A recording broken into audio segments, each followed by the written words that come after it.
Hello and welcome to FPL Mate, your best mate for fantasy Premier League content for the 2021-22 season, and welcome to my free hit video, my Game Week 19 free hit video, which in a way is part 2 of my team selection, because this is the free hit. The free hit that I'm going to show you today is the free hit that I would be personally going for using my budget if I were to free hit. So yeah, guys, use it as inspiration if you like. This is what I would do based on the current information. Obviously, if more games get cancelled, then things change as well. So yeah, basically that's it. So hopefully this is a really useful video to you guys who are free hitting this game week. And there we are. And maybe you'll see this free hit team as my team come the Game Week 19 deadline. Let's find out. It'll be last minute decisions, as it should be. But yeah, if you enjoyed this video, guys, please do leave a like. Please do subscribe if you're new around here. But without further ado, let's make a blank pitch for one game week only. What would a free hit look like? And here we have it, a clean slate, one game week only. You can have any players in the whole of the Premier League. Who are you going to choose? Let me show you what I would go for. Or what I plan to go for if I need to free hit. We're going to start you off in goal with Ramsdale, a player I actually own anyway, the best goalkeeper in FPL right now. There's no doubt about that. Gets loads of saves typically because Arsenal are not, Arsenal do concede chances, but Ramsdale's just forced to make a lot of saves, which is great for FPL points. But we do think in this game against Norwich, Arsenal have a pretty good chance of a clean sheet. Norwich have not really impressed at all this season in terms of attack. They haven't really got a great attack in attacking players, to be honest. The quality's just kind of not there. So we do expect a clean sheet from Arsenal. Not saying it's definitely going to happen, but you could be reasonably confident, I think, in a clean sheet from Arsenal. So save points, clean sheet points. Love it. Excellent. Maybe some bonus points as well if we know Ramsdale. So let's move on into defence. First player is Cancelo. Probably the most important player. Again, a player who's in my team and probably most of your guys' team as well. Your non-free hit team, I mean. One of the most important players to own this game week. I really do think this Man City versus Leicester game is the one to target. So we do really want to be looking at tripling up on Man City players. And if you're going to go for one defender, and I think you should go for at least one defender, Cancelo is the guy. He's the man. We saw him scoring finally last game week. We see how creative he is, how many shots he takes, how advanced, far forward he plays. He is a fullback that really doesn't play as a fullback at all. He plays as a midfielder. In terms of the actual game when Man City are on the attack, Cancelo is a midfielder. So absolutely amazing defender to own. I do expect Leicester will concede a lot of chances in this game, and I would not be surprised if Cancelo is creating or scoring some of the chances in this game. So definitely a huge pick. We've got Reece James. I think just the single Chelsea defence is what I would go for this game week. I wouldn't be massively confident about a clean sheet here, but I do feel like the having a bit of Chelsea defensive cover is important. I don't think we will need to be going too heavy on Chelsea in a free hit, but one player is nice. And if you're going to choose one player from the entirety of the Chelsea squad, it's Reece James. Rested in the midweek game. Maybe Chelsea are back to clean sheet ways after their clean sheet against Wolves. And James, a constant nuisance in attack in every game that he plays in. So we can expect or hope for some attacking returns as well, if he continues the way he has been playing for his entire career. So always a chance of attacking returns from James. And yeah, you just kind of hope for a clean sheet out of that game as well, which is totally possible. Not something you should be super confident in. Definitely wouldn't be doubling up on the Chelsea defence there, but I like the idea of having one. I like the idea of having one in a free hit team. I've got Tierney here next against Norwich, so we're doubling up actually on the Arsenal team against Norwich, because I think out of the games to play, I think that's one of the most likely clean sheets. And also with Tierney rested midweek, and amazing for, I don't want to say amazing for attacking contributions, but he definitely has a little bit of that spark, those magic moments where he really does get really far forward, and his delivery is really good, crossing in, taking a shot from outside the box. He's not in the same vein as a Cancelo or a Trent. He's not. Let's be real. But he is pretty good. And in terms of Arsenal players, Tierney, you would say, is the closest you get to a super duper attacking fullback. So yeah, if we're looking for potential for not just clean sheets and goal return, but we're looking for goal returns as well, Tierney is a player you really could go for from the Arsenal defence. If you're going to go for an Arsenal defender, I feel like Tierney is the one, unless you want to get in Gabriel and pray that he scores a header from a corner. It's possible. But Tierney, you can get more predictable results out of him, so I do prefer Tierney. And then we're going to finish off the defence with Dalot against Newcastle. So Manchester United versus Newcastle is the other game I think we're looking at with potential for clean sheets as well. So if we're looking for clean sheets, and we're looking probably at Manchester United, who are you going to pick? Dalot, super attacking fullback, is fitting in this new Ralph Rangnick Manchester United system. Dalot is kind of the guy we want to be looking for if we're looking for some attacking returns from a defender, because we're not just looking for clean sheets. You're on a free hit. We can target games specifically, look for both clean sheets and attacking returns, as we kind of do when we're looking at defenders in general. Dalot looks like a really, really good pick in terms of that from the Manchester United team. I'm not really sure who else you'd go for. Shaw, Telles, what's the situation there? Dalot does seem to have nailed his space. He suits this new Manchester United style more than Wan-Bissaka. So you would probably say that Dalot is pretty nailed on. In terms of the fullbacks, Dalot is more nailed on than a Shaw or a Telles, right? So yeah, really, really nice pick, I think, and a really good price as well, which allows you to splash the cash in some of the other positions, which is exactly what we're going to do. We're going to start splashing the cash in midfield, starting off with De Bruyne. It's amazing to see him back. And can De Bruyne become the great FPL asset he once was once again? A free hit is a really good opportunity to take the plunge on a player like this. If you're not quite confident or sure about how you're going to get De Bruyne into your FPL team, we probably don't want to be bringing in Man City players in terms of a long-term strategy anyway, because Manchester City players, they've not got any double game weeks coming up. They won't really be having any double game weeks until a little bit later on in the season, when potentially they advance in some competitions and eventually games get rescheduled and stuff like that. But as things stand, we're not looking at any Manchester City double game weeks in the immediate term. So in terms of your actual team, you probably wouldn't want a De Bruyne. But in terms of your free hit team, we're looking at this fixture. Again, I really like this fixture. Manchester City versus Leicester. I think this could be a dominant one. And De Bruyne is a player who you feel is probably going to be playing in this game. Pretty nailed on when fit, isn't he? We've seen for years now, De Bruyne is one of those few players who actually is nailed on when he is fit for Manchester City. So you can have that confidence in him. And hopefully he takes some more long shots, keeps pulling those strings, being creative, and puts in another great performance, or like we saw a couple of game weeks ago, and gets another banger score. Love it. Absolutely love it. On a free hit, De Bruyne is the exact kind of player that you would want to go for. Really, really exciting kind of free hit pick. As is Raheem Sterling, who is my next pick. He's actually in my main team. Again, when we're looking at these Manchester City attackers, we probably don't want to be going for a Foden or a Grealish, because we're worried that they are on Santa's naughty list. Obviously, they weren't in the first 11 for Man City last game week for disciplinary reasons. Are they going to come back into the team this game week? We don't know. We really don't know. So you wouldn't want to take a risk on Foden or Grealish. Mahrez is always a rotation risk, hasn't he? He's always been a rotation risk.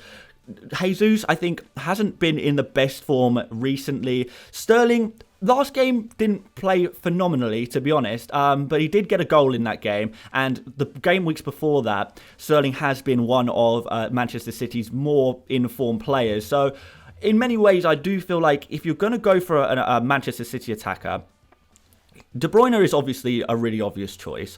Foden and Grealish, no. Like Mahrez and Jesus, risky. Any more risky or less risky than Sterling? I don't know. Maybe I think Sterling is slightly less risky than those two guys. And then the other options are really Bernardo Silva or Gundogan. Bernardo Silva obviously playing a lot deeper. Gundogan obviously a real rotation risk at the moment. Who's the right pick? I think it's Sterling. I think De Bruyne and Sterling are the two picks, particularly on a free hit where you're not committed to this long term at all. De Bruyne and Sterling look to me like the two Manchester City attackers to target. Maybe I'm wrong, maybe I'm right. I guess only time will tell. But that's what I like the look of. And we're going to keep splashing the cash with these premium midfielders with a Heung-min Son versus Crystal Palace. Like I said, I've been saying in pretty much every single video I've made this game week, Son is target number one at the moment. And I think this game is another prime example of where we want Son. Son's showing some good form, much better than Harry Kane anyway. And, you feel like like Son is going to be the guy getting the attacking contributions if he is, if Spurs are going to score, if Spurs are going to win. Son, you feel, has to be a key component of that. Game against Crystal Palace, pretty reasonably a favourable fixture. Let's see. I'm still not fully sure where we're at with Spurs. We've not seen enough of Spurs really under Conte yet. Even though it seems like Conte's been at the club forever, we actually haven't seen that much of Spurs because of all of these games getting postponed and stuff like that. But this one, I think we can be reasonably confident. Really good performance against Liverpool. Plenty of chances. He's Spurs' foremost attacking player. Why not? Go for him.